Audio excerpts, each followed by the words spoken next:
Hello everyone, my name is Riya Pathak and in this video we will talk about what is queue. Queue होता क्या है? So this word is very common in our day-to-day life as well. So इसको एक common तरीके से अगर समझे कि क्यू होता क्या है, फर्स्ट वी विल सी इसका कॉन्सेप्ट क्या है. ओके, तो suppose this is a ticket counter. Okay, this is the ticket counter. They are the person. This is the first person who came, and then the second person and the third one. Okay, so first person, second person and third person.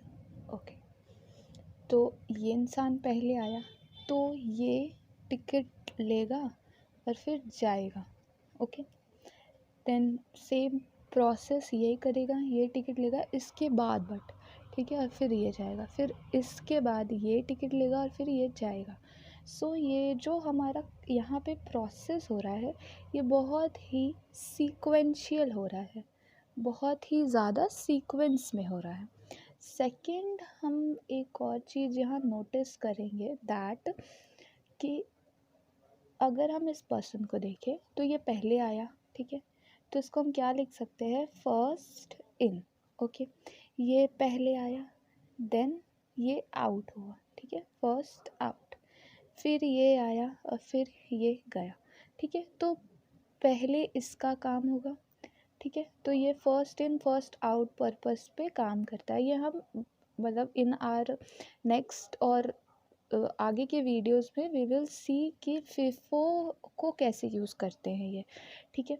सो यही concept जो होता है हमारे queues में भी होता है. Okay, तो क्यू क्या होता है, फर्स्ट ये बहुत ही ऑर्डर्ड पेयर होते हैं, ठीक है, और इसमें जो जैसे ये यहाँ पे जो लोग अराइव किए ये इम्पॉर्टेंट है कि हम किसको फर्स्ट प्रायोरिटी देंगे, ठीक है. तो इसमें जो डेटा जो अराइव होते हैं क्यूज़ में वो बहुत ही ज़्यादा इम्पॉर्टेंट होता है. ओके, और सेकंड बात ये है, ओके ये यहाँ तक पहले रखते हैं, ठीक है. तो in queues the order in which the data arrive is important. Okay, जो डेटा अराइव होता है यहाँ हम पर्सन्स मान रहे हैं बट हमारे क्यू में हम उस चीज़ को डेटा बोलेंगे. हम किसी भी चीज़ कुछ भी डालते हैं तो वो हमारा डेटा ही होता है. डेटा का तो कॉन्सेप्ट क्लियर ही होगा. ओके, तो हम डेटा जो अराइव होता है वो इम्पॉर्टेंट होता है. ओके, अब क्यू है क्या, ठीक है, तो हम ये देख रहे हैं एक लाइन में ये चीज़ें हो रही हैं. तो Q is a line of items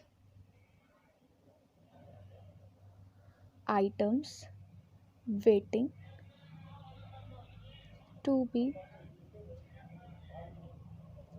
served in sequential order. So Q क्या है, एक लाइन ऑफ आइटम्स हैं, ठीक है, जो कि वेट कर रहे होते हैं to be served in a sequential order. ये सारे जो काम हो रहे हैं यहाँ पे अगर हम देखें तो वो बहुत ही सीक्वेंस ऑर्डर में हो रहे हैं. ओके, अब अगर हम इसके डेफिनेशन पे आए तो क्यू क्या है, Q is a ordered list, इस पर ध्यान दीजिएगा, इन विच insertion are done at one end where and deletion are done at other end. That is front. Okay, तो हम इस डिफिनीशन पे आते हैं। हमको कुछ नए नए वर्ड्स दिख रहे हैं, जैसे कि रेयर, जैसे कि फ्रंट, ठीक है। उसमें वर्ड हम इंसर्शन यूज़ कर रहे हैं, डिलीशन यूज़ कर रहे हैं। अब इसको हम जानेंगे। जैसे ये एक क्यू हुआ, ओके, हम इसको क्यू मानते हैं, ठीक है। अब हमें कोई भी चीज़ जब हम इसमें कोई भी डेटा जब हम इंसर्ट करते हैं तो वो हम रेयर पॉइंट से करते हैं, और जब हम डेटा डिलीट करते हैं, हटाते हैं, तो हम वो फ्रंट साइड से करते हैं। जब भी हमको डेटा इंसर्ट करना होगा तो हम रेयर पॉइंट यूज़ करेंगे, और जब हमें डेटा डिलीट करना होगा तो हम फ्रंट पॉइंट यूज़ करेंगे। ओके, ये हमेशा क्लियर होना चाहिए। ये बहुत ही इम्पॉर्टेंट पॉइंट होता है इसमें कि हमें जब भी डेटा इंसर्ट करना है तो हम कहाँ से करेंगे, रेयर से करेंगे, और हमें डिलीट जब करना है डेटा क्यू से तो हम फ्रंट यूज़ करेंगे। नाउ अब हम एक एग्ज़ाम्पल देते हैं। जैसे हमें इंसर्ट करना है ABCD, ओके, ये इंसर्ट करना है तो हम एक क्यू ले लिए, ठीक है। इसके हम इंडेक्स को देखेंगे 1 0 2 3 4, ओके। अब इसका हम कोडिंग नेक्स्ट वीडियो में डालेंगे, बस हम इसका कॉन्सेप्ट देखते हैं कि हम रेयर और फ्रंट कैसे यूज़ करते हैं। ओके, तो हम पहले भी बता चुके हैं, अगर हमको A जो है इंसर्ट करना है इसमें तो हम कहाँ से करेंगे, रेयर से करेंगे, क्योंकि रेयर का यूज़ हम इंसर्शन के लिए करते हैं और फ्रंट का यूज़ हम डिलीट के लिए करते हैं। ओके, तो यहाँ पहले जो हमारा अभी इस क्यू में कोई भी डेटा नहीं है, ठीक है। तो जो रेयर है और जो फ्रंट है, ठीक है, दोनों ही -1 को पर होगा, ठीक है। जब हम इंसर्ट करेंगे तो हम रेयर इज़ इक्वल टू 0 कर देंगे, ठीक है, और फिर फ्रंट को टच नहीं करेंगे, ठीक है। फ्रंट अभी ये बिल्कुल नल वैल्यू है, ठीक है, तो फ्रंट यहाँ पे है, ठीक है, और रेयर यहाँ पर है, ओके। तो फ्रंट 0 हो गया, तो अब यहाँ A इंसर्ट हो गया। अब इसके कोडिंग हम नेक्स्ट वीडियो में देखेंगे कि कैसे इसका कोडिंग होगा, ठीक है। तो अब फिर हमें B इंसर्ट करना है, तो हम जब रेयर इज़ इक्वल टू 1 करेंगे तो ये यहाँ पर आ जाएगा, बट हमारा फ्रंट हम टच नहीं कर रहे हैं, फ्रंट हमारा 0 पर ही है, ठीक है।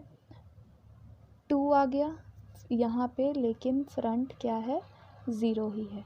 यहाँ फ्रंट क्या है, 0 ही है, ठीक है। अब हम यहाँ B इंसर्ट कर दें। अब हम नेक्स्ट पर आते हैं C के लिए, तो फिर सिमिलरली उसी तरह हम डेटा इंक्रीज़ करेंगे, यहाँ 2 करेंगे, but we will not touch front, okay, front will be 0 है। यहाँ पे C हो जाएगा। Similarly rear is equal to 3 and front we will not touch, okay, तो यहाँ D हो गया, ठीक है। तो ऐसे हम इंसर्ट करते हैं। नाउ इसी प्रोसेस को, इसी डेटा को हम इंसर्ट किए और हमें A और B डिलीट करना है, ओके। तो यहाँ A B C D और ये खाली 0 1 2 3 4, ठीक है। तो यहाँ हुआ कि रेयर 3 पर है, रेयर यहाँ पर है, एंड फ्रंट यहाँ पर है, ओके। फ्रंट हमारा यहीं पे इंडिकेट कर रहा है और हमारा रेयर यहाँ पर है, ठीक है। तो रेयर यहाँ है, फ्रंट 0 है। जब हम फ्रंट को चेंज कर देंगे 1 में तो ये डिलीट हो जाएगा, ठीक है।